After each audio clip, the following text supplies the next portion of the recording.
60 degrees. It's 7 o'clock. Since 1973, Tattoo Charlie's has been an established body modification studio in Kentucky, featuring world-renowned artists and piercers, currently with locations on Preston Highway and in Lexington, a staple point in the tattoo community. Learn more at TattooCharlies.com. Set up your appointment today at 7904 Preston Highway. Our tattoos are done while you wait. You are entering the Metal Forge. I am Mark Jackson, your host, and you are listening to 100.9 FM WCHQ. And we are going to be pounding out the best in Louisville metal for you.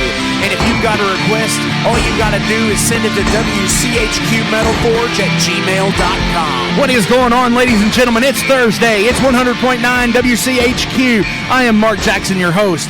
And tonight I have a special treat for all of you all. I have a Locus Tide coming in to perform some songs. I have Adam Neal from Savage Master talking about their new album. And without any further ado, we're going to start the show off tonight kicking and screaming.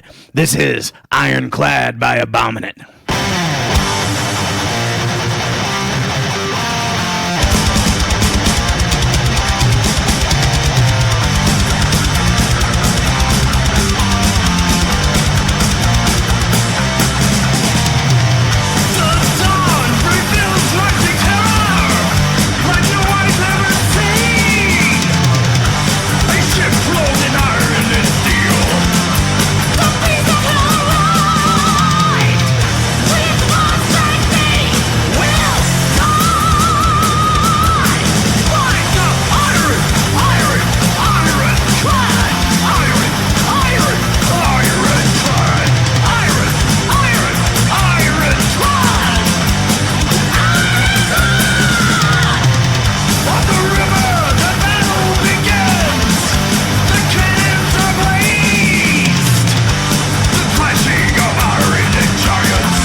All right, that's Cryptic Hymn with Nazgul. Before that, Blind Scryer with Slow Moving, and starting the show off with Abominate Ironclad.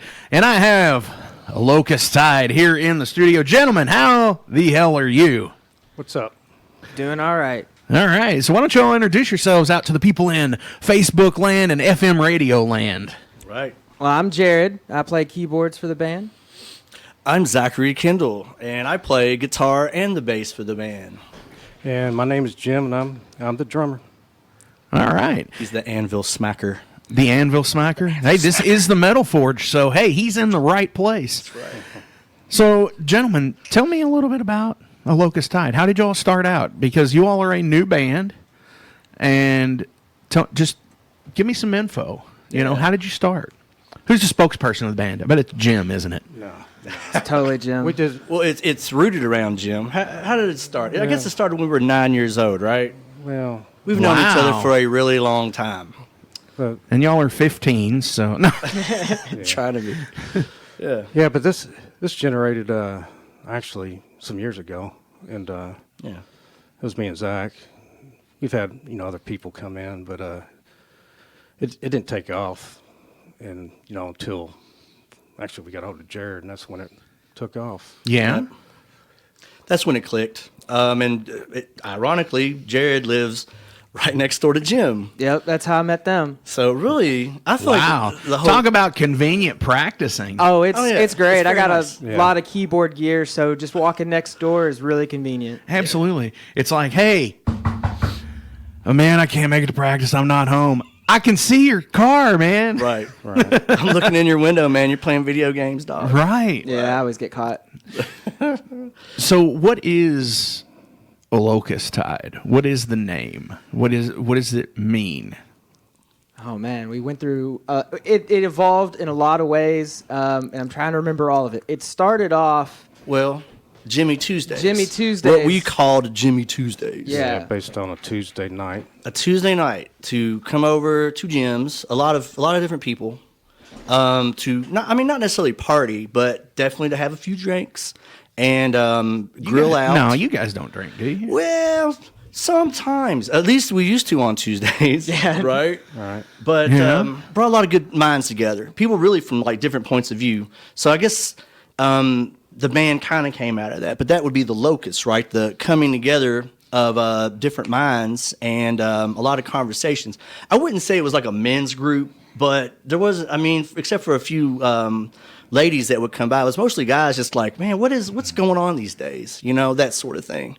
Who are we now? What's it like to be, I don't know, a man in this culture, maybe? Right. And, where's it going? So, Just trying to make sense of our life. yeah, in Really? the contemporary American context, right? More or less. And everyone had their own point of view, you know? So it was kind of cool. That's awesome. That's a very, and the tide is roll tide, Rolling out, right? Right. So that's actually pretty deep. That's, a lot of people, it's like, oh, I saw it written on the wall somewhere, or, or I just took two words, or, there's so many band name generator names out there. Yeah. Like Overload is, no, I think we might have tried one of those. I was to say, Oh, I yeah? definitely looked at it when we were playing around with names because, it started with Jimmy Tuesday, and it's like, the interesting thing is if y'all would have kept that name and playing what you play, it would be it's so different because it would not match It the would name not. at It'd be all. like But it's a- Yeah. it's like a pop name. Like, Yeah. hey, come on out and see Jimmy Tuesdays. right, you like, know? And it's like just pop metal or something. Yeah. Or like a deal at a Sizzler. Come in for Jimmy Tuesday. Right. Get some Half ribs. drink specials. Sizzler. Oh my gosh. They don't even exist anymore. Oh, that's a shame. Isn't it? Now I'm Just like Shoney's or something. Or Ponderosa. Oh, there's still one of those in Scottsburg, Indiana. Wow. Yeah. And That's not too far. yeah, it's like 35 miles. Yeah, if you're really craving some Ponderosa, though. word. Some buffet. Yeah. All right. So, getting into the music questions here, it's like, what do you all do to write a song? How do you do it? Because you've got drums, you've got keys, and you've got bass/guitar here. And I know you played bass on a lot of stuff, but you're also starting a forte into playing more guitar on stuff. Is that correct? Well, traditionally I was Or a guitar both. player, but so you kind of pick up the bass sometimes. These are riffs I had laying around for a really long time, as it often goes, right? Right. Yeah. The old rock star 20 dream, years, but then you yeah, have to 20 make a years of living. writing. Yeah, essentially, in some cases, absolutely true. But I guess I presented them to you, and we started to get the hang of things a little bit. Like you started playing keys again, I believe, right? Yeah, I had picked up the keys again, and I was Yeah. playing like Beethoven covers and stuff. I was just doing real classical type things because I wanted to like learn some technique, and I wanted to play something that's like, oh, it's just piano. Like I can try this out. And that's when Zach came along. He's like, man, I got some songs. Like, it's like we sat down one night, and it's like, well, Jim plays drums, and Hey, my neighbor's a drummer. yeah, and you're playing keyboards, and I got these songs, and I'm playing guitar or bass or whatever. So why don't we try something? And that's when Zach started coming over and really like helping me get up on these songs and like learn them and everything else. And So there was an approach. yeah, we had an approach to it. Because, it's one thing when a person at this day and age with Ableton, for example, can write whatever they want and just have total control and all that. That's not really what I wanted to do with these ideas. My goal was always to give it to other folks, other people, and get some kind of collaboration going, that sort of thing. Absolutely. That was the biggest joy in the beginning. Like once we started to click and the writing came, it grew from there. We got really excited. And Jim, I mean, this guy, he's like a clock, held it all together, which was totally necessary. I know. I'm playing another band with Jim. So Right on. yeah, absolutely. I know how he is. The He's like, backbone. he's got it going like something crazy. He's one of the best drummers I've ever played with. Oh, he's lovely. Yeah, He, come he on. sure beats he.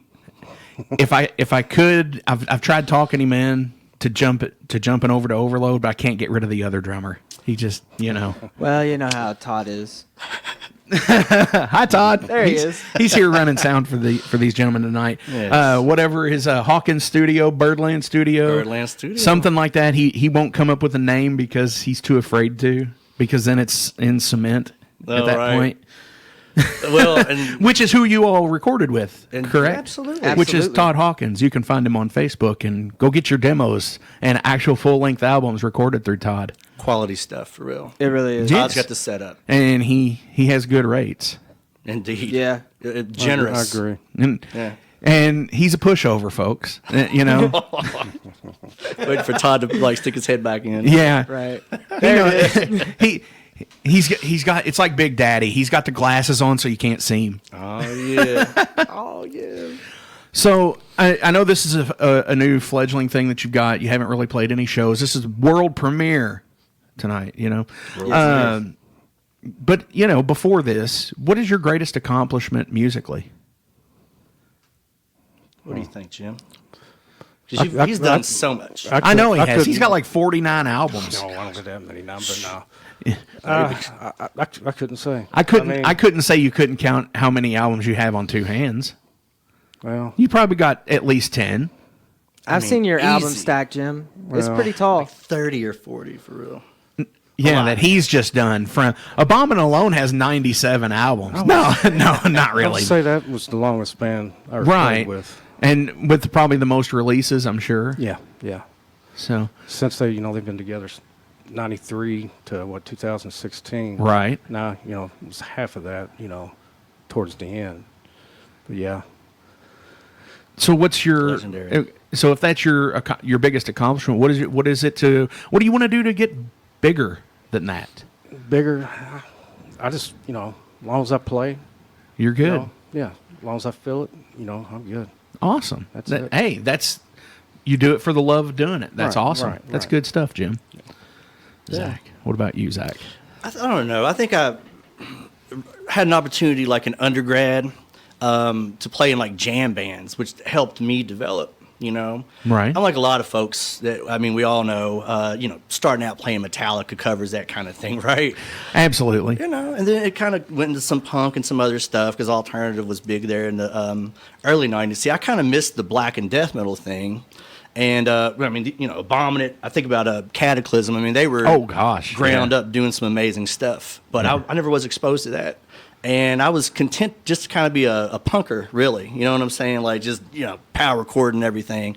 But with a little bit of musical sensibility being given to me, like I've always had the benefit, in a sense, I would say, playing with people that were better than me, and you learn and you grow, right?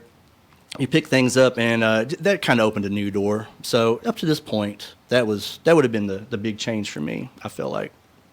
Good deal. Yeah. So what is your goal to surpass Just what you've done? go for it. Just see what you can do, get some love out there, and keep on writing, keep on doing it as long as possible, Awesome. Yeah. Good deal. Word. Jared? Well, mine's a toss-up. I don't have as much musical experience as these guys, so it would have to be between the 30-second solo I had in 8th grade band, Woo! right? Or the time, I think it was last New Year's, we were over at my house, had a little get-together, and Jim had just moved his second drum kit over there. And me and him started jamming around, playing a few songs, and there was people there that didn't know that we really played music, and they were kind of like taken back. So I guess that was probably the best. Wow. Heck yeah. It was cool. It was fun. It was fun. Yeah. That was awesome. That's good stuff. Seriously. If you could have written a song or an album by anyone else, it's like your absolute, damn, I wish I would have written that thing. It's like, that's a very good idea. What would it be? Oh, I know this right away. What's that? Hemispheres by Rush. Oh, yes. I would have to, there's a lot of Rush I'm into. Yeah. Yeah. But it's just, it's in the right. That's how me and Jim became friends, was because of Rush. You bonded over Rush? Yeah, when he first moved in, we were like neighbors, and it was like, hey, how you doing? That kind of thing. One night he has this party going on, and he comes by and it's like, hey, if you want to come over, hang out, that's cool. So I stopped by, and when you walk in Jim's house, first thing you notice is he has a wall, and I mean floor to ceiling, from one wall to the other of CDs. Oh my gosh. I mean thousands, and it's wonderful. So immediately I start rifling through them. I didn't even play music at this point. I just was a big fan of music, and I start rifling through, and he's got every death metal CD probably ever written on this wall. And I'm going through it, and I at the time I wasn't really into death metal or any kind of metal really. And I find Rush there in all of this. It was like the unicorn in the middle of this valley. And I was like, you like Rush? He's like, yeah, I love Rush. He's like, and then I'm like, of course, you play drums like right. Neil Peart, you're going to love Rush. So then we put Rush on to the dismay of everybody else at the party for the rest of the night. And me and him bonded. And I was like, this is my new best friend. yeah. Nice. Yeah. So Hemispheres by Rush. That's awesome. Zach, what about you? That one song or album that is like the mecca. I'm still stuck on Sabotage by Black Sabbath. Oh. Yeah. It's like that's when things were kind of starting to crumble for them. There's like a certain anger and desperation definitely. in it. And they were so progressive. What's your favorite song on there? Probably The Writ. Oh! Yes, really? Ozzy's never sounded so good. There we go. Yes. Boom. Yes. Yeah. Yes, The Writ. I mean, he was. You have feeling answered it. correctly, sir. Does that mean he won some money? Oh, well. No, I wish. Cheeseburger. I have a new setup for going into the new year, and it's a game show. I'm going to have a game show. Yeah. And it's Bible verse or Black Sabbath lyric. That'd Copyright, be good. trademark, the Metal Forge. It sounds pretty good. So I want to play. It's an interesting thing, yeah, because some people you'd be surprised who that's a Black Sabbath lyric. Nope. Or vice versa. Right. In some cases. Well, Zach, if we get a phone a friend option, I'm definitely calling you. Yeah. Oh well, I got your back. I'm well versed. And it's not just Ozzy Sabbath. It's all. It'll be everything, even the Tony Martin era stuff, which is good. I like that era too. I've grown to love all of it. Right. I used to be a snob. I was like just Ozzy. Just up the street here at Guest Room Records, I was able to. It was a. It's not a bootleg. It's like what they call a licensed bootleg. It was a bootleg originally. Then they bought the rights to it and reprinted it. Was Forbidden. Oh, dig it. Have you heard Forbidden before? He's probably got a copy of it, actually. It's like early 90s. About 95. Okay. And it's the last Black Sabbath album that's actually a considered Black Sabbath album until 13 came out. Okay. Yeah, because like the Heaven and Hell stuff in the mid-2000s. Yeah. It's a little bit different. Dio's amazing, obviously. He's like the Freddie Mercury of metal. I mean, or Freddie Mercury's the Dio of everything else. Right? It's great. I mean, that's. I'm not going to question that. He got me into Dio, I must Really? say. That's cool. Yeah. Yeah, I know Jim's got took it like serious. a wide range of music that he listens to. It's not just all metal and Rush. Yeah, I listen to everything. You were singing some Loretta Lynn out in the parking lot Yeah, earlier. Yeah, it was. Yeah, that's good stuff. So, if you had to pick an album, Jim, what would it be? Or a song? That's hard to say, but I can only go back when it impacted me, I guess. With bands like Dio, Right. and of course the speed metal scene, in the '80s, late Oh, yeah. 80s, and what really got me was the the death metal scene in the early '90s. That's what, boom, it changed me there. Then, of course, I'm into black metal too, but But as far as, those bands that I was into, the early 90s was, where... Where it happened, yeah, where, absolutely. Yeah. And I just want to say too, if you have any recordings from previous bands that you've been in, any of you, get them to me. We'll get you in the database, and we'll get some stuff rolling on spinning you guys, regardless of time period. Because we're an all local station. We play everything. Like I played some armbar stuff the other day. It's good stuff. Sweet. Well, we'll definitely have to get you this album when it's done. The guy who's recording it will get it to me for sure. So, but I definitely want a physical copy of whatever y'all put out. Absolutely. Hopefully you put out a physical copy of it. Oh yeah. Oh yeah, we're gonna. That's one of my things as a That's one of my things as a musician myself. I love to have a physical copy of an album, whether it's whether it's a CD jacket or an actual jewel case or something on wax or whatever. Right. I like to have a physical copy to look at to flip through a booklet or whatever too. I love disc art. Album artwork. I love all of that. So it's definitely a dying trend these days where it's all digital on a phone and you see a little thumbnail of what could be an awesome album cover, but you really don't know. I still totally buy CDs. I don't care. Yeah. I go to the Great Escape, man. I'm always and you rifle through hunting. Absolutely. Yeah, I do it at I'd go to pretty much process. every local record store. Better Days on Bardstown Road. Yeah. Guest Room Records up the street here on Frankfurt Avenue. Matt Anthony, who moved over to Baxter Avenue now.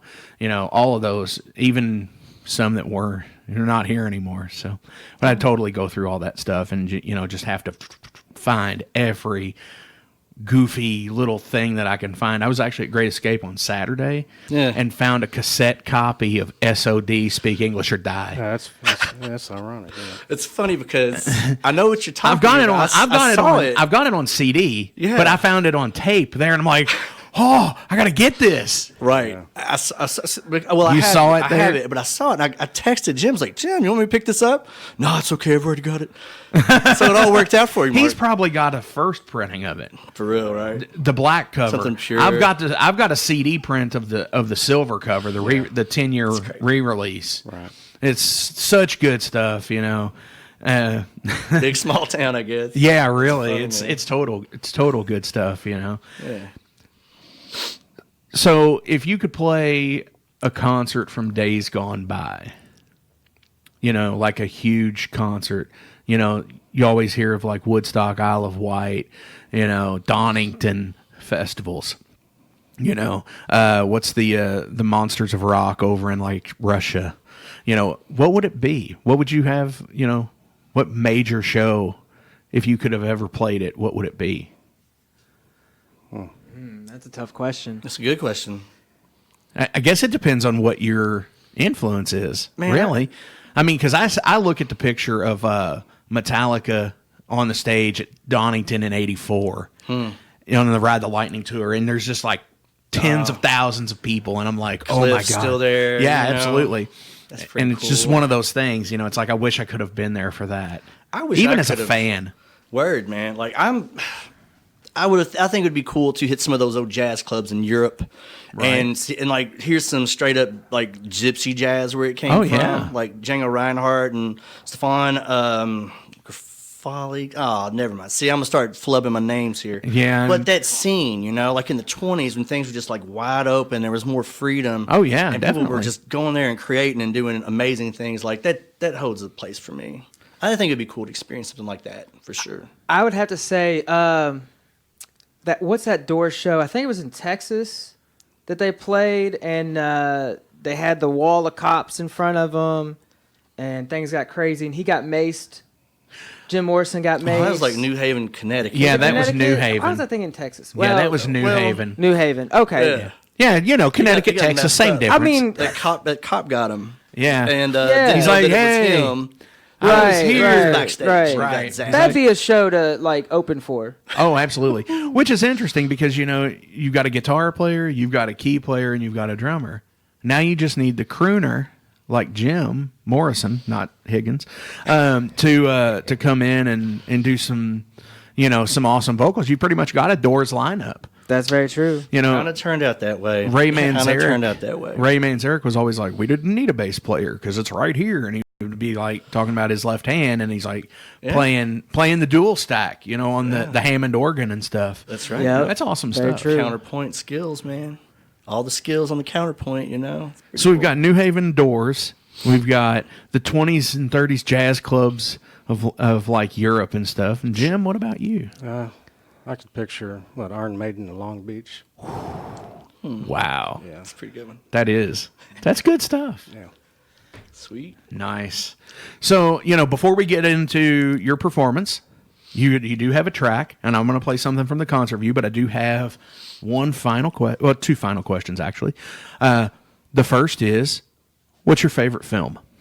And that's for Ed out there. If Ed is listening, I know he's visiting a friend, but, you know, Man, these he days. always likes me asking that question for people. And Changes of all all the time, time. everything. What film can you go back to that you watch all the time? Like, I have to watch Apocalypse Now once a year.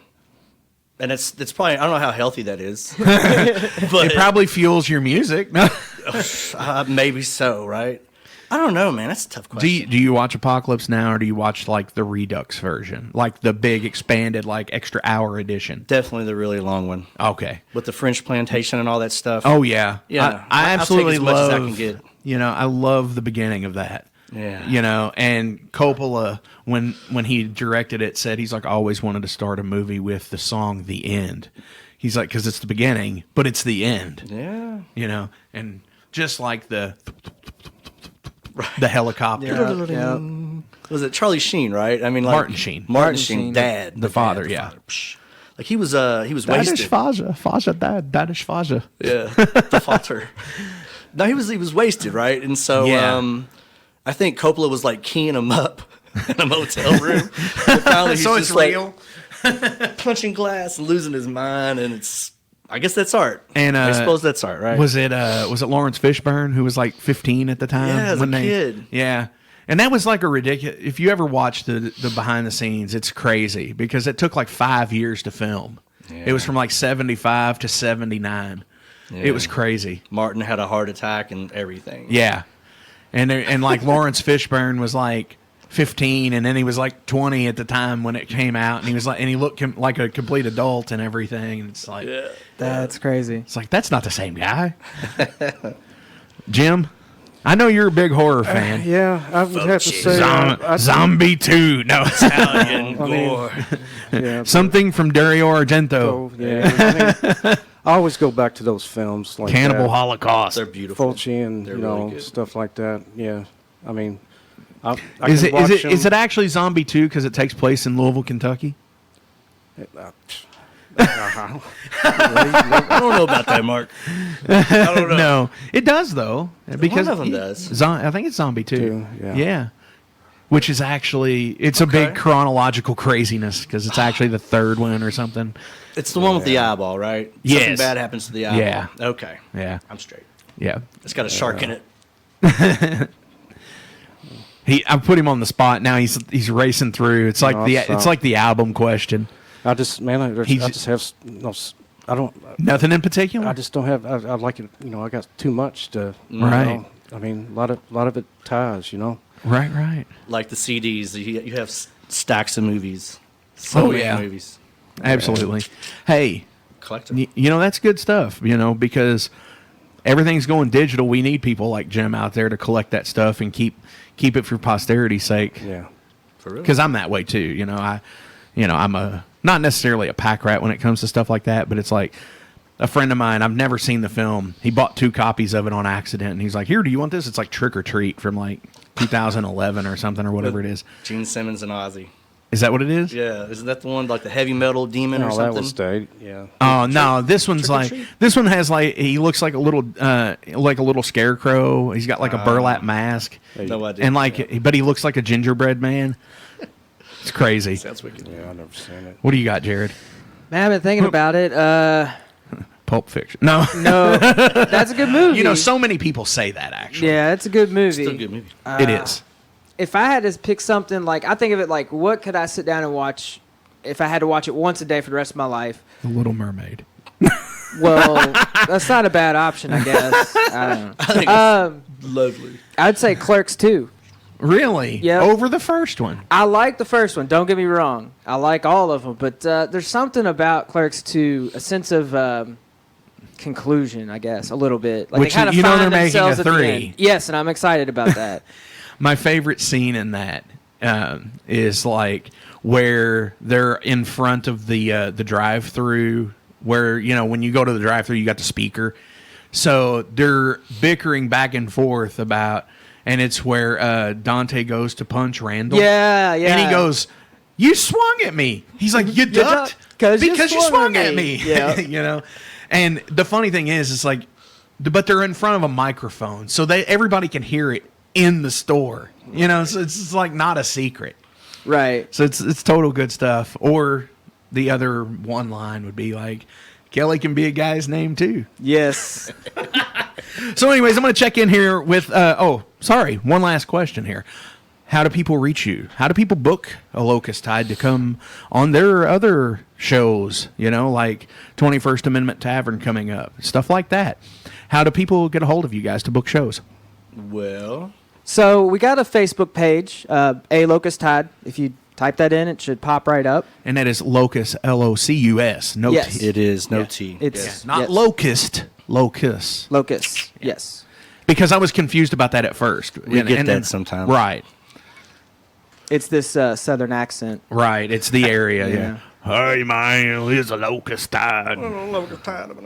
So a Locust Tide on Yes. Facebook. You can search there. You can get a hold. You can message. You can say, hey, when are you guys going to put out your album, et cetera, et cetera. Absolutely. All right. Well, I'm going to check in with the concert view here, and I'm going to play a track from you guys, which is going to be called Solace of the Hour.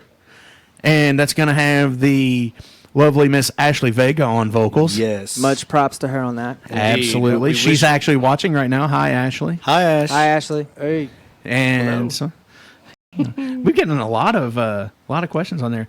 We got a hell yeah, Jim and Todd totally rocks from Ashley on here. So Nice. absolutely. So let's check in with Concert View, and when we come back from the track, we're gonna have a Locust Tide live.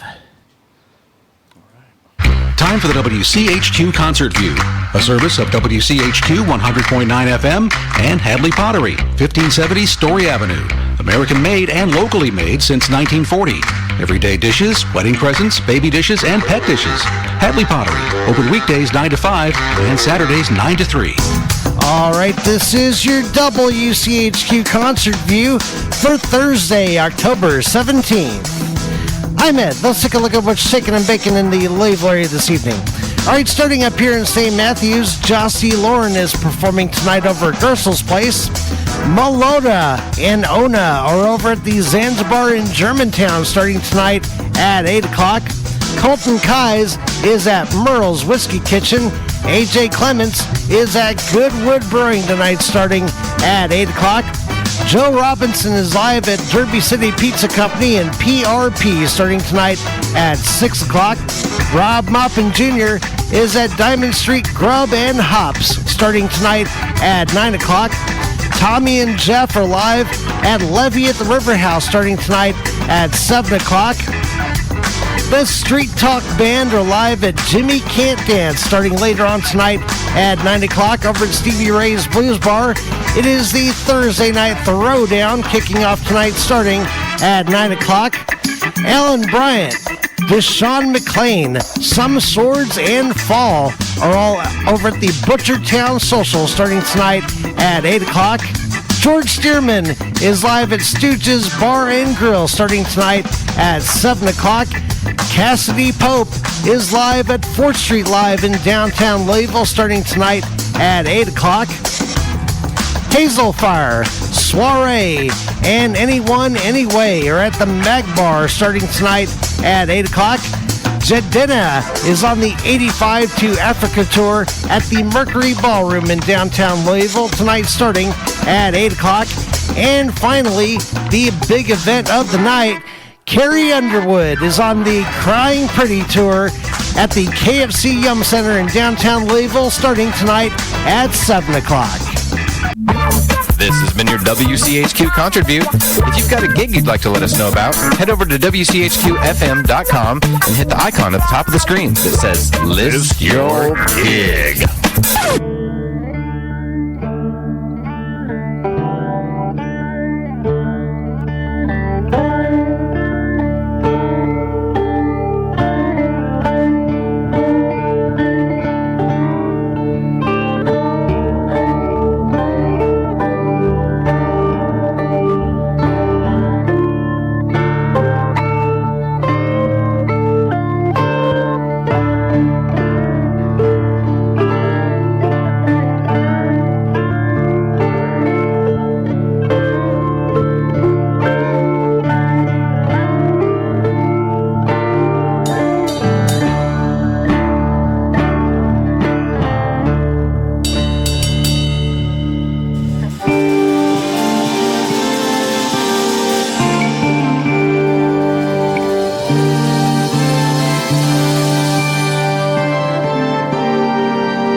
All right, that was Locus Tide, and here they are, ladies and gentlemen.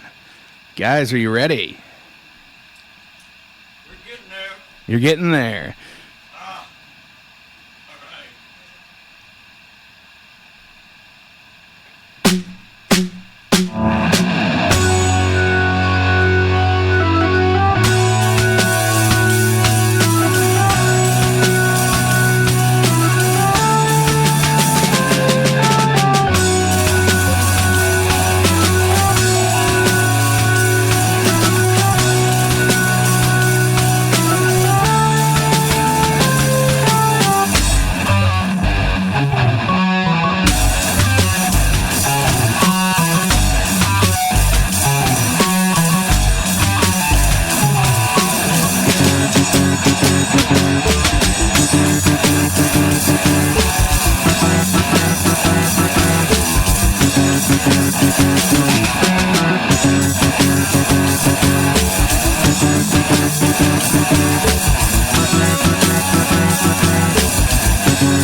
All right, guys. Heck yeah.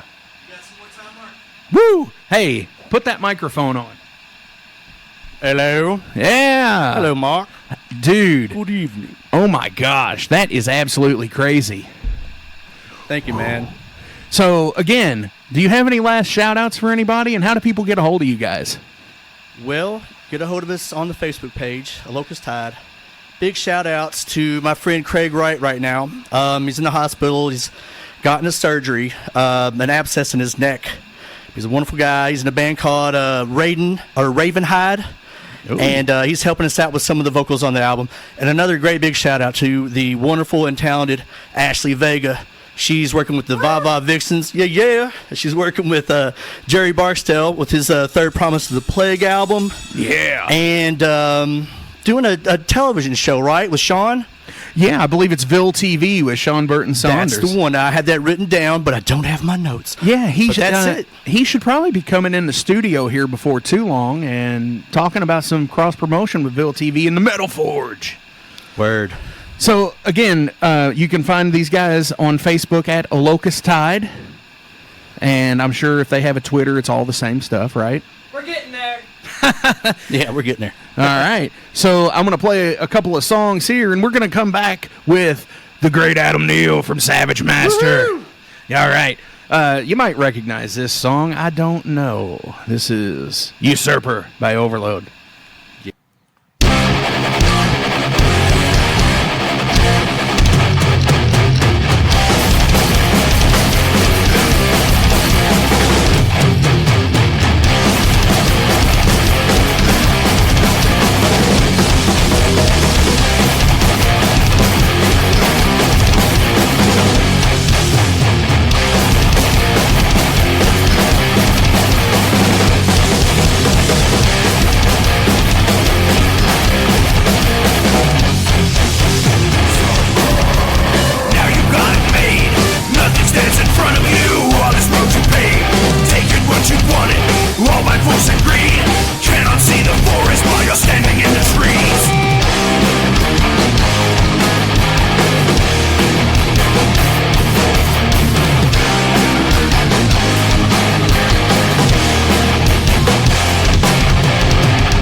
right.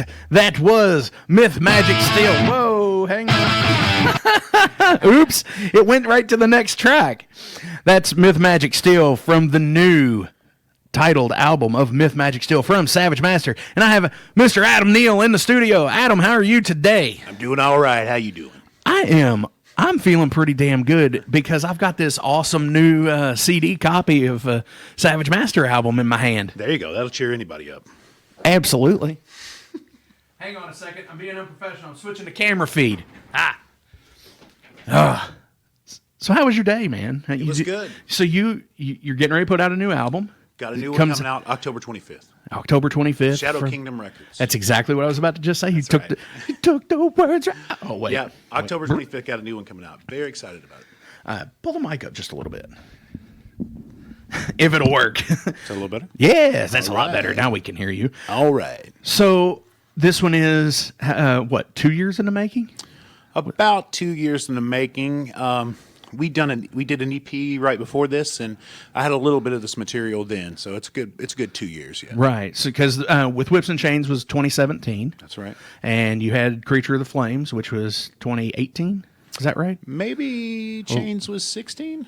I'm not sure. Because I know the first one, Mask of the Devil, was 14. Yes. So yeah. So We you had a little time between about a 2 year gap between each thing. Then about that, yeah. About a little longer on this one, maybe. You might be right there. Right. But you all have done a massive amount of touring in that amount of time, too. It's on a tour, and we try to tour as much as we can just to get out and see the fans play in front of the fans. Absolutely.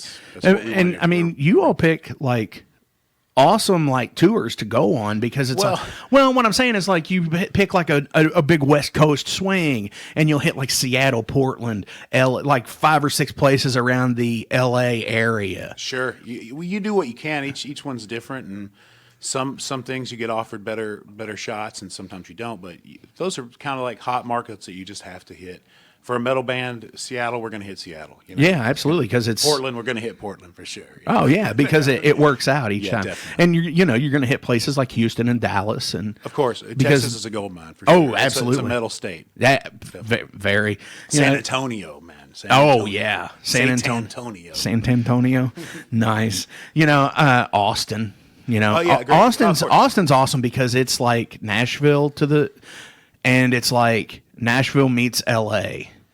True. It's like you've got just as much country people, country music fans, and then you've got so much L.A. metal fans, and Austin is the mix of that. Yeah, I can see especially that. On 6th Street. Just music there in general is just such a part of the city's culture that you get everything there. Oh yeah, it's a great melting pot. But also, I think it's kind of I don't live there, but I think it's probably kind of overdone too, though. At this point, Austin's so hot that you can play there and maybe you won't have a good show because there's just so many much damn stuff. things going on. Right. And that's one of the big things that I've noticed here. We have so much stuff going on. For a small town, we have a lot of stuff happening. Right. And, we play the concert view on the half an hour of every hour on the station up until 10 o'clock. And, Mondays and Tuesdays, it might be a minute and a half, but by the time Wednesday, Thursday, Friday, and Saturday roll around, it's 6 minutes long because it's all shows going on in Louisville,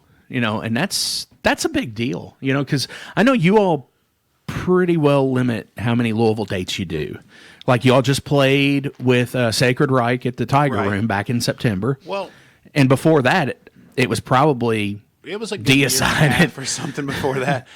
We do limit it to a certain extent, but it's not necessarily on purpose. A lot of it has to do with our lineup. 2 of our guys are from Mississippi, New Orleans area. Oh yeah, and then so it's got to be worth it here. So it's kind of we can't just jump on local bills like a normal local band would. Right. So it kind of has to be planned out, and that just ends up being certain shows we have to just kind of handpick. Right, absolutely. I wish we could play here more, actually, but I totally get that. It's all good stuff. So because I've never done this as a musician, so tell me what it's like to do the European tour stuff. I mean, because there's a lot of musicians here that are you know what, I'd probably go over better in somewhere like Germany. Well, that's probably true. I mean, because they're a big metal. I was just metal having country. a discussion with a friend of mine about Germany and how Germany, not only is it metal is huge there, but just music in general is very important in Germany. Like, Germans love music. Right. And so all genres benefit from that through Germany, you know? Absolutely. But metal, of course, it's known to be big there. It's a metal country. It's German metal, you know? Yeah. But what's it like touring there? Well, it's just it's a different kind of head altogether because the way they treat the bands is quite different. The road gigs are set up a little more reasonable and amicably for the bands to survive. That's a little bit better. They feed you, things like this. Right. This is on the lower level of things. There's often places for you to stay, which in the States, you know, you're just on your own. Right. It's barren whatever. wasteland. They may not even pay you at the gig. You don't even know what's going to happen. Right. So, Been there, done that. that's definitely a bigger difference. There's a lot of trouble to going over there and coming back, you know, like Passport your issues. passports, your shirts, your equipment, the vehicle you're in. It goes on and on. It's a big to-do, you know. But also the crowds are a lot more receptive, and it seems like, not to say that metal completely died here in the States, but I think it certainly lived on much stronger on European overseas. continent. Yes, Yeah. absolutely. And I'm sure that's a big factor with not just on the European side of everything, but the Asian side, especially like with Japan and stuff like now. I'm sure, yeah. I would Yeah. love for us to make it to Japan. Any Asian countries, I would just. Oh, yeah. In fact, anywhere we can play, I would like to play. Right. Play it anywhere. I love it. You know. Dude, that's awesome. I mean, because y'all have been on a few festival shows overseas and everything, Sure. like Keep It True. We got very lucky and got on Keep It True. Thank you very much, Oliver, if you're listening. That was a big break for us, and it was really just an incredible thing to get.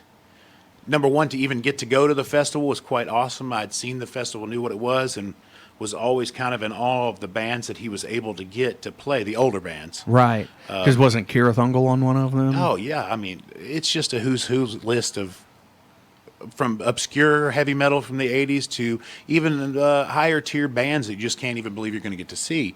And he did a lot of that and brought those. So when we got the ability to go play that, I thought, well, that's just incredible. It was just like a great vote of confidence for the band, and I think really pushed us to work even harder Absolutely. once that happened. You know? Because you all are, you know, like I said, with all the tours that you do and everything, you guys are some working fools when it comes down to it. You know, because you're about to go out on tour again. It's like, what, like, how many dates is it? I think it's 15 or 16 dates. It's October 25th through November 10th. And that'll be like Texas and West Coast stuff. Right. And then we'll turn right back around in December, and we'll go out with Guar for a week or so in the end of December. Wow. And so that's that. We're really looking forward to that one. That's Yeah, nice. I've noticed you're posting on Facebook. You're like, I'm really stoked about this. It's great. It's fantastic, Because, regardless if Dave is there or not, they're living on, which is what Dave wanted. Well, But absolutely. I think and it's that's still really- Guar. It's totally still Guar. I think they're like an institution, sort of.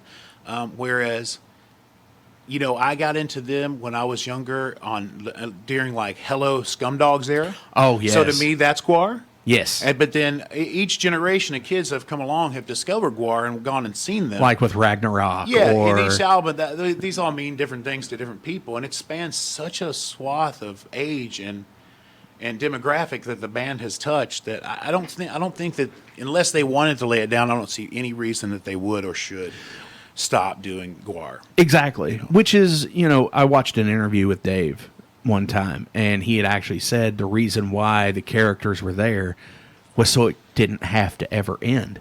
Right. Because they could, you know, they could pass along characters to their children, to their mentees and stuff Sure, like that. absolutely. Like somebody came down And that's pretty much what's happened. right. You know? Because, you know, we've had a member of Guar that's come from Louisville. Absolutely. You know, Jamie Land out there. Absolutely. Yeah.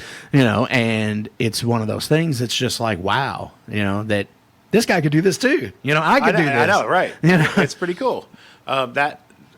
Frankly, that was one of the parts of our thinking when we brought Savage Master out as a costumed, you know, under the hoods and all this stuff. And one of the things was like, well, we could pretty much do this with anybody as long as they can play the songs, and it won't make a difference Who's there? who's there. Right. I could not be there, and it wouldn't really make a difference as long as the songs are played. As long as Stacy's there singing the song. Right, and there's because obviously, because hooded Stacey's guys behind her, it's going to be fine, you know. that's great. Yeah, and I Personally. mean, it's one of those things that just keeps Just going. like Dave, I mean, I started the band, and to me, that I'm fine with that. I would like, great, keep going with it. Take it as far as you can possibly Take it, You know what I right. mean? Like, why not? Yeah. Hey, I mean that's a good concept to have, you know. Yeah. And We all me feel being the only original member of my band, I know how it is. Well, same in my old band, 35, 36 members or something. Oh like my that, God! over You a all span have of 20 a. years. What is hilarious about that is the Wikipedia page. Oh, my that God. lists so many people. It's so Spinal Tap. It's Oh. beyond Spinal Tap, Which, actually. you know, you get this. A lot of the younger bands that come on the show that I ask, they never get it. And you're a perfect person to ask. Oh boy. What is your biggest Spinal Tap moment as a musician? Oh my God, biggest Spinal The Tap one that moment. means the most to you. Well, that at this point it would be hard. I mean, Because there's been so many, I'm sure. from falling off stages, you know, which in my old band Hookers, I drank a lot, and so that actually did happen to me several times. I fell off the stage. Oh my God. I managed to fall off a 2-inch stage at one point, which is just kind of unimaginable. But in Savage Master, every day of our lives is some kind of Spinal Tap moment because of just the game that we're playing with all this ridiculous stuff on. Sorry. And, all this ridiculous stuff on, and we have to stage all of our stuff, then go quickly dress and get back out there. And it's always that kind of like endless spot. Somebody can't find this. You can't find the stage. I can't see what I'm doing. Right, We're because- dressing in a tiny closet that we're all stuffed into. Right. You never know. We're Because- dressing in the van in 110-degree weather and going into the air Or conditioning club. 20-degree It's- weather. Or whatever it is. Right. Or 20-degree weather. It's snowing outside and we're dressing outside. Yeah. Oh, So yeah. every single day of the Savage Master life has some Spinal Tap something moment. something to Absolutely. do with it. You know, I remember one. It was actually after a show. I was carrying a bass amp down the steps at Tech World in the back, and it was January. Right. And as soon as my feet touched the ground, after walking down the steps, they went out from under me and was like, bam. Oh. 100-pound bass amp in my arms. I was just like, well, if I'm dying, this is it. Clench the amp and just go with it. One of those moments you're really glad you're in a band. Just Oh yeah, so It was stoked like- on it. And you know what? It was a show. It was a cover band battle, like a battle of the that's cover incredible. songs. So you didn't get paid for it. So Nobody got paid. Nobody got and paid. you only did covers. And they only did like 3 covers. They had like 17 bands. Zero glory. Nothing. Tourniquet won that. So Terry out there won that. Oh wow. It's good stuff though. I love it. I wouldn't. Kudos to Terry. Huh? Kudos to Terry. Absolutely. Yeah, I wouldn't trade anything like that. You know, I love stepping on like extension cords on God. stage because when you step and they slide and you do the splits. Oh yeah. Yeah, I've done that numerous times. I've definitely been on some slick stages. Speaking of Keep It True, it was like that thing was buttered, man. Oh, wow. Like a good friend of mine, King Foley, he was telling me that when they played it, it was the same. He played there, I believe, with October 31 was what the band he was in that played it. He said he was literally just slipping and sliding across like he was had socks on or something. Oh, man. Like the Tom Cruise thing or whatever. Oh, like Risky Business. Yeah, risky business. And so I didn't really pay much attention to it. When we got there, it was like buttered ice. I couldn't believe it.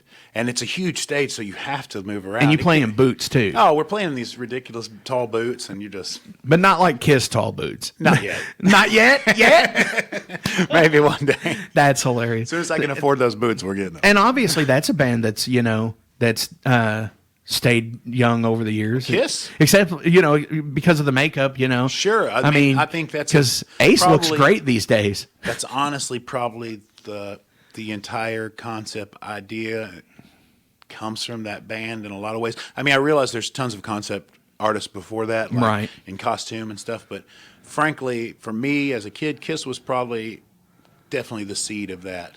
Like, Right. oh well, wear costumes, be a character, do that kind of thing. I know Guar, that was a big, same thing, I'm sure, for Dave, was probably Kiss fandom somewhere. Oh, absolutely. I don't know that for sure, but I'm sure. But probably. with the looking at the get up of the body suit and their whole concept of always continuing the band regardless. and changing, adding new characters. Yeah. You know, not just the original, you know. Well, I feel like Gene has said, and I may be wrong here, but I feel like Gene said something to the degree of that they would even replace him and Paul at some point. They could do that and just have a completely different cast of characters play the Kiss songs as Kiss. I mean, that sounds absurd, but I don't think it's that crazy either. No, I mean, especially, you know, now that they're 70. Exactly. Like, at some point, like it's that. ridiculous, but also we'll always probably want to hear Kiss. So. Right. And, you know, I actually got to see them for the first time on this, like, goodbye tour. Oh, really? Yes. I'd never seen them before I heard this year. good things about this last tour. It was really good. You know, it was total classic, you know, the same 18 Kiss songs that they played for the last 20 years. Of course. They did play Psycho Circus, which was interesting. Yeah, well, you know, it's one of their albums. Yeah, it is. I remember they did release that. I remember like calling up Tony Vanetti one day, and I'm like, "Hey, dude, do you got anything you can give away?" I was like 13 or 14 at the time. Oh man!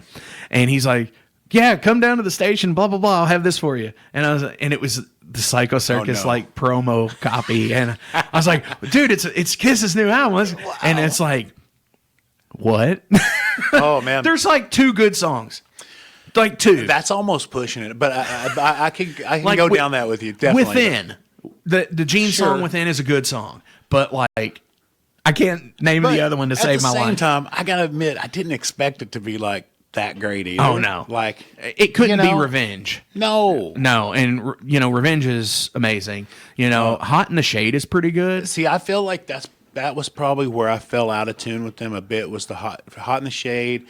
Just didn't really like it at the time. Right. And I think I was like into heavier stuff and stopped paying attention to Kiss for a little while at that point, probably. And then started going back to it, you know, there's 5 years later, probably. There's a bartender at 21st Amendment Tavern that looks like 95 Gene, like where he's got like the goatee and like the little scruff mustache. And I was like... Dude, and I told him, I was like, dude, you look like Gene, like unmasked Gene, 80s Gene, Scary like 95, Gene. Scary Gene, yeah. And he's like, I'll take that. Yeah, it's not so bad. Yeah. If you're going to look creepy, look like Gene. Yeah, because it works, you know. But look who he's married to. So, yeah, well, so that just goes to say. So, October 25th. Yeah. You can pick up the new album. You can get CD, it. cassette, LP. Yeah, CD, cassette, LP. If you go online to ShadowKingdomRecords.com, you can pre-order it. Absolutely. You can also pre-order it from Savage Masters Bandcamp if you'd like. Yes. Directly from us if you'd like. Digital and physical copies. Absolutely. Yeah, I see the cassettes. I see everything here. Cassettes look like they're limited to 300. That's right. There is a gold edition, limited to 100 copies. Looks like Electric Blue, which is a High Roller Records exclusive, and the gold is No Remorse Records exclusive. So there we go. You can follow the links on there and get those. Of course, there's a limited 500 black. That's right. Copy, which is interesting these days because everybody's printing on colors. The black is now the odd man out. You know, yeah. It's the rarity, which is kind of cool. Yeah, absolutely. I still like the black hooves. Oh yeah, you like that one? Huh? Yeah, because it's like the beer yellow, or what some people refer to as pea yellow. Yeah. Oh yeah, I've heard the pea yellow. Yeah. Sure. P is in another word. Absolutely, yes. Yeah, that I can't say because that's one of the no-nos. But yeah, I'm really digging this Dragon's Breath. The orange and yellow and the red. In real life, the records look just so fantastic. Oh yeah, the actual vinyls look really beautiful. Absolutely, and like I said, I'm the fanboy here, and I actually pre-ordered the limited to 100 gold, and it's coming next, like in the next 2 weeks from like Germany, and I'm like, oh my god, I can't wait. You got to send me a picture of that. Oh, that's absolutely. The only way I'll see it, bro. See, and the bad thing is like I want to listen to it so bad. Yeah. And I know music is made to be listened to and collected, and I've got a like a limited edition Phantasm soundtrack. Oh, nice. That's like blood splatter on yellow vinyl. Gorgeous. Yeah, it really is, and it's clear yellow vinyl. It's translucent. Ooh, nice. And like, I had to take it out and look at it and like, oh, Oh, sure. Yeah. It's fantastic. They actually had, yeah, it's Phantasm. It's got rules. Malcolm Seagrave and Fred Myro's soundtrack I to tell the you, greatest movie alive. Something I wish they'd bring back. It was speaking just of vinyl and all the different colors and how black's, Right. the rarity now or whatever. But I really wish they'd bring back the picture disc. Oh, Because yeah. you just rarely see picture discs anymore of any bands. Every once in a while, bands Psycho will pick 'em- Stick had one Yeah, here like, recently. It's always like certain upper level, major label money type bands or something like that. I don't People know. like Maiden have yeah, them yeah, and but, so on and so but forth. back in the day, there were all kinds of like. Remember all those bootleg picture discs, yeah. and interview discs, and just garbage pressed onto records. You What know? I think they all is- sounded terrible. yeah, it was great. because of the picture on there. Yeah, It's they were all like- total crap records. I loved it. Do you remember, like, there was a craze in, like, the mid to late 90s of die-cut CDs? Like Die-cut interview discs. Oh, yeah, yeah, I do And remember that. it would be like a 20-minute disc, but it would be like a cutout of like the band's logo or something. It's Right. like die cut. Those are great. And you could never play them on like a car stereo. Of course not. It had to be the one with the tray and all Yeah, that it stuff. had to be a tray, and yeah, Yeah. it's such a terrible design. It's I think I like saw an the, Aerosmith one that way. The classic, those old flexi discs that would come with magazines and stuff like that. Angel You Witch. Play them a couple times, they would wear through. I Yep. remember my needle sticking on one and they just going around flying off there. I have one of those Oh, really? still in my collection, and I can't remember who it is. I've got a handful of flexis. Really? Yeah. You know, on the European copies, I think it might, we were talking about Decibel Magazine on Facebook the other day. Mm-hmm. Yeah, I believe they've had flexis for sure. Yeah, and they had an Angel Witch one. Oh, wow. Which is from their new album that they're coming That's out right. with. They've got the new. That song was pretty cool. Yeah, I love the band. I mean, I would fantastic. love for them or We got somebody to like see Venom. them. Really? Maybe 3 or 4 years ago, we played this festival in Canada called Wings of Metal Oh yeah, yeah. that a friend of ours, Anik, puts on or works on, and they headlined it, and man, they were incredible. I guarantee it. It was really incredible. I mean, like, we see a lot of older bands come back and do it, especially in Savage Master, because it's kind of an older school metal thing. So we play with a lot of older bands, and they bring it back to a certain degree. Some are great, some are just okay. But man, they sounded dead on the records. His voice still sounds so great. Wow. And the guitars were perfect. We actually have a band here in Louisville called Blood Curse. Oh yeah, Blood Curse. And they do a cover of Angel That's Witch. right. And it's so good. And- Fantastic band. And it's like I think in the original promo, it was just the two of them doing Yeah, it. they have a bass player that I think I don't know if he's a full part of the band or not, but I see him in some of the photos now. Right. But originally, I think it was just him and her. Yeah, and I think it was just him and Yeah. her that put that out. Probably They actually just put out a new single, so it's pretty good. We had them on a show with us in Lexington a couple of years ago. I thought they were great. oh yeah, absolutely. It's just great old school stuff, and they're such dedicated And metal they're- fans, and she did that great fanzine. I'm just overall fans of those two. Right, absolutely, it's good stuff. What else y'all got going on other than the tour, and you got the Guar thing? Yeah, we got that. You probably got a lot of irons in the fire for next A year. bunch of stuff I can't even throw out there, Right. but our year will be Legal obligation. full as possible with the touring. I know we'll do another European jaunt next year in the fall with High Spirits, Nice. late summer, fall. You all seem And- to buddy up a lot on the road. It seems like. Well, it all comes down to really that me and Chris Maycock, or Professor Black, main High Spirits human, me and him met in the very early 2000s with our other bands. I was in a band called Brothers of Conquest at the time, a Louisville band Right. with some Louisville alumni, and he had a band called Super Christ.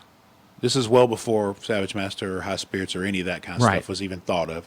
And we met playing shows, and they do kind of a Motorhead style of stuff, and we were doing kind of like early metal 70s rock type stuff. Right on. So we immediately started talking about new wave of British heavy metal, 70s heavy stuff like that, and we hit it off a pretty good friendship and have remained pretty good friends since then.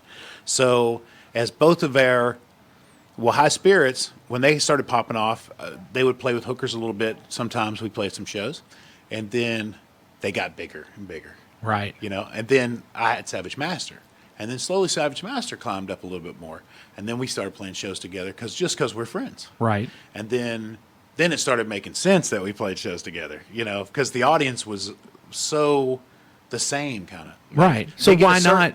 They get a certain kind of people. We get a certain type of people. But in the middle, there's this huge amount of people that like us both. And so it's just obvious that we would do it. I would tour with them anytime I could. I love those guys. Amazing people. And that's great camaraderie to have with bands, Frankly, Chris is a genius. Frankly. I mean, I'll just say it. I think the guy's a genius. It's crazy. His ability to write those songs is just...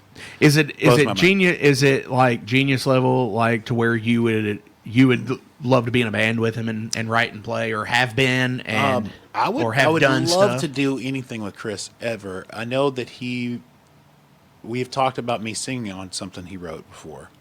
And same with Stacy. I think she's done it even. I'm not sure if she finished it, but yeah, I would love to work with Chris. But the thing is with Chris is, for the most part, he's like a self-contained artist. I mean, he does that stuff by himself.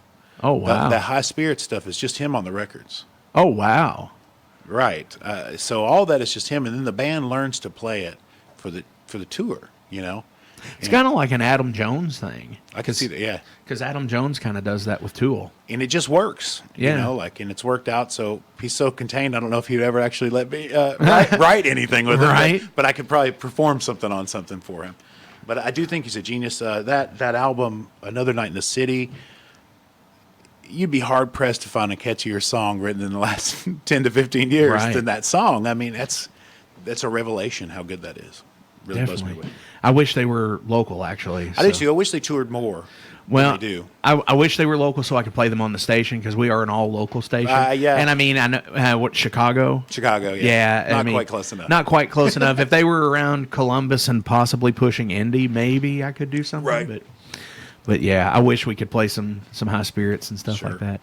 And there's I mean, y'all have had like your own 7-inch vinyls and stuff like that, and you've had splits that you've done, like with the Rawhide split. Oh yeah, that was good. That was great. Good stuff on that. Or was that Savage Man? No, that was Hookers. That was Hookers. Yeah. Oh, see, I'm mixing the two now. But it's kind of confusing because Savage Master has played with Rawhide, and so it kind of mixes both worlds up. Another great rock and roll band though. Rawhide, that's great. Absolutely. So, with what you've done musically for your entire life, and I don't know if you heard this question earlier, if you were listening in or anything, what's your biggest achievement? My biggest achievement? Mm-hmm. Probably just survival. That I'm still here doing it, and that I'm not going to stop doing it. I do consider myself a lifer in that degree. Like, I've known plenty of people over the years who've tried their hand at this and failed harshly and gave up. And, but not that I haven't failed. I've certainly failed a lot and harshly, but I'm still here. I'm still perseverance, doing it, and I'm not going to give it up. But otherwise, I think just in general, Savage Master is my biggest achievement.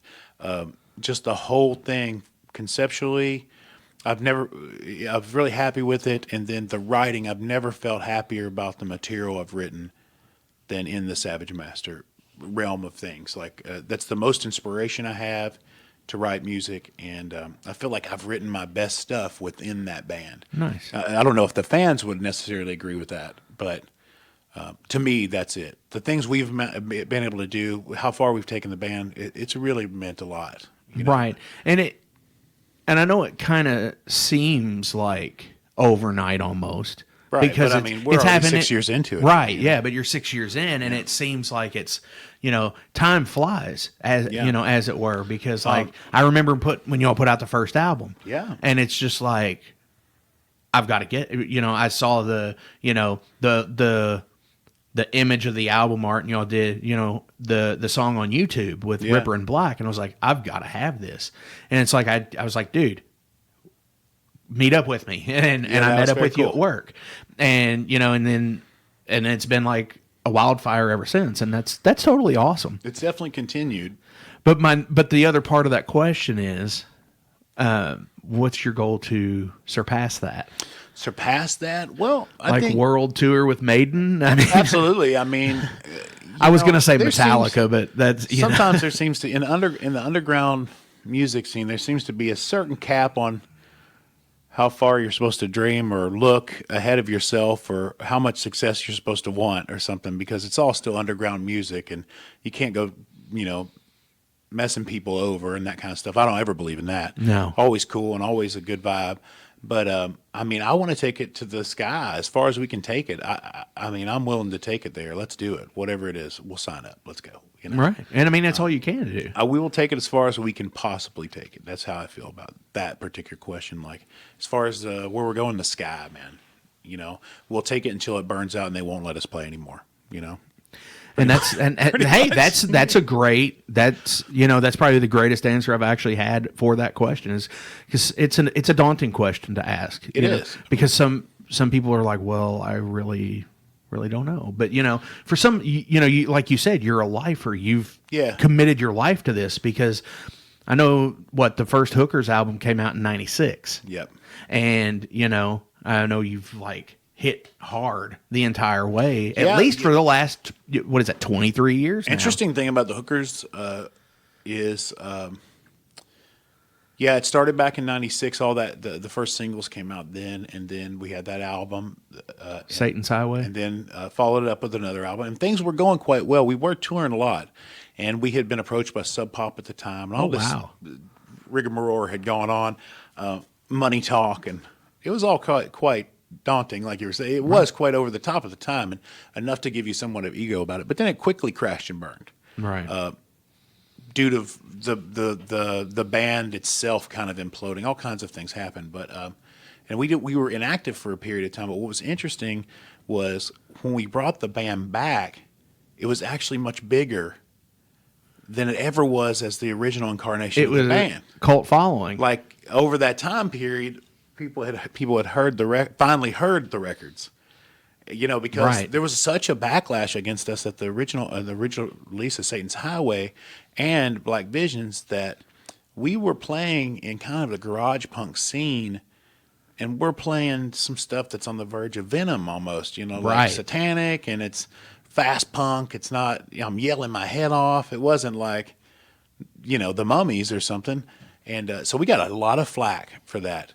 And I think that actually helped in the long run. Once the band died out, people heard about the flack, and that created an interest in what are these guys about. And then it seemed like, oh, it's cool they were doing metal then, Right. And then you put out a few albums since then, Absolutely. like It's Midnight, The Witching Hour. Great album. I love all of it. Thank you. Like I don't know, I sent you when I was walking down the alley the other day, I sent you the back alley trash picture. I was like, yes. I was like, this is too good not to send. Yeah, that worked out so great too. Like, when we came back with the first comeback album, it was hard to get out at first just because we didn't know what we were doing. Like, who do we go with now? We hadn't been active in so long.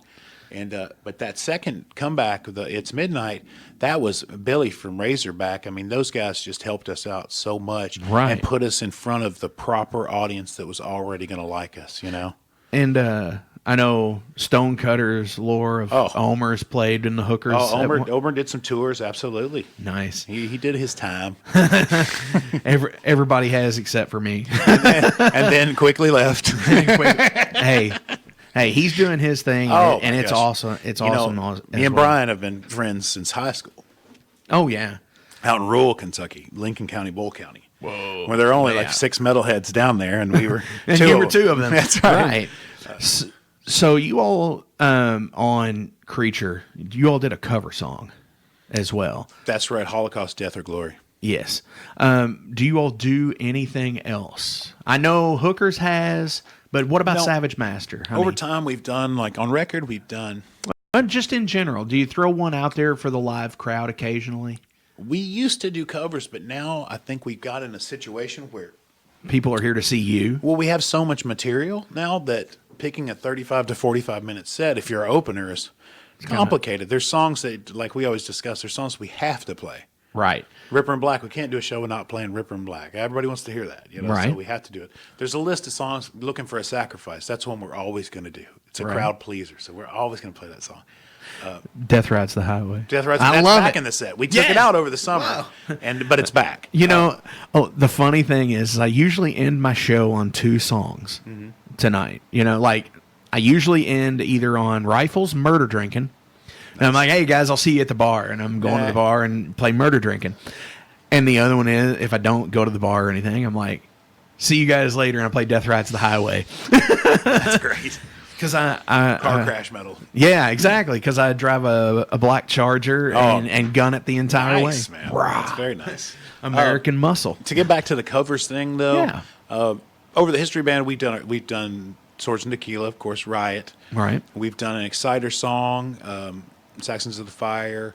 We've done that Holocaust tune, Right. which I don't know if you're a fan of that album, but that's one of my favorite albums ever. From the Holocaust? Holocaust, the Nightcomers. It's Okay. just, oh man, it's so good. Anyway, but used to, we would throw in stuff like Uriah Heep's Rainbow Demon. Wow. I know there was other stuff that we were playing earlier on at some of the shows, and also in the jam room, and we've been working up we've got a split single we're working on right now with Nuke, this band called Nuke. Right. Amazing Detroit, like post-apocalyptic rock and roll kind of band. Absolutely incredible.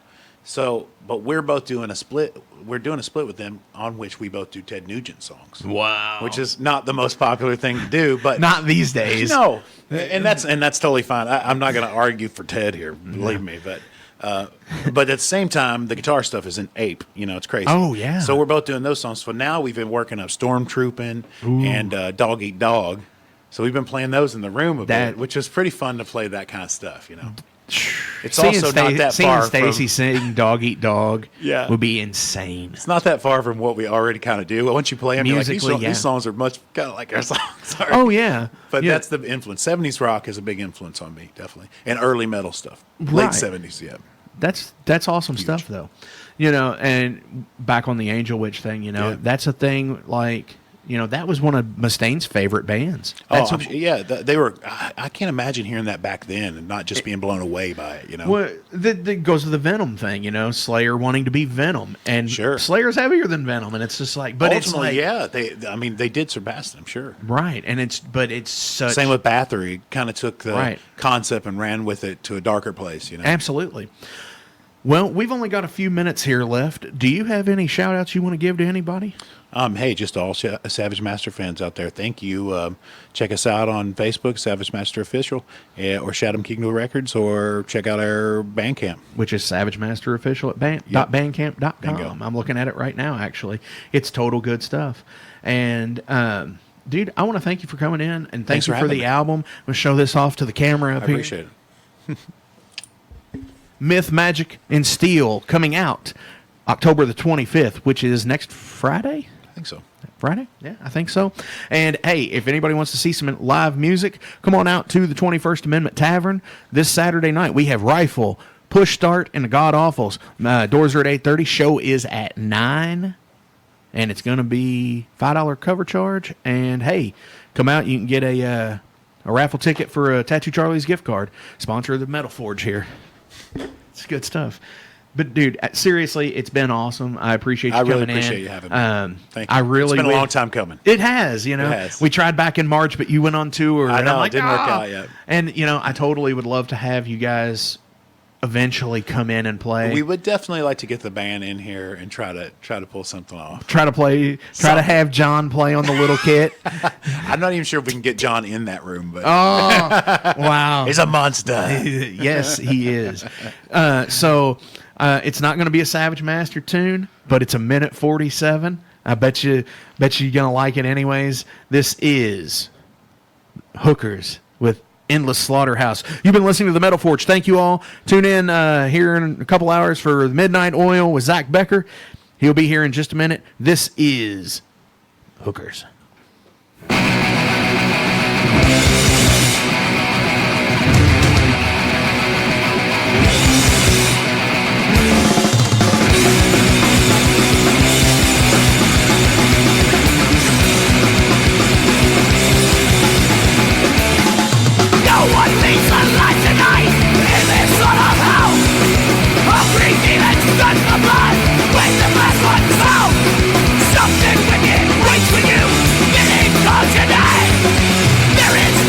Chance for you, run from the devil's flame. What he is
Since 1973, Tattoo Charlie's has been an established body modification studio in Kentucky, featuring world-renowned artists and piercers, currently with locations on Preston Highway and in Lexington, a staple point in the tattoo community. Learn more at tattoocharlies.com. Set up your appointment today at 7904 Preston Highway. Our tattoos are done while you wait. You're listening to WCHQ-LP, Louisville, Kentucky, 100.9 FM. All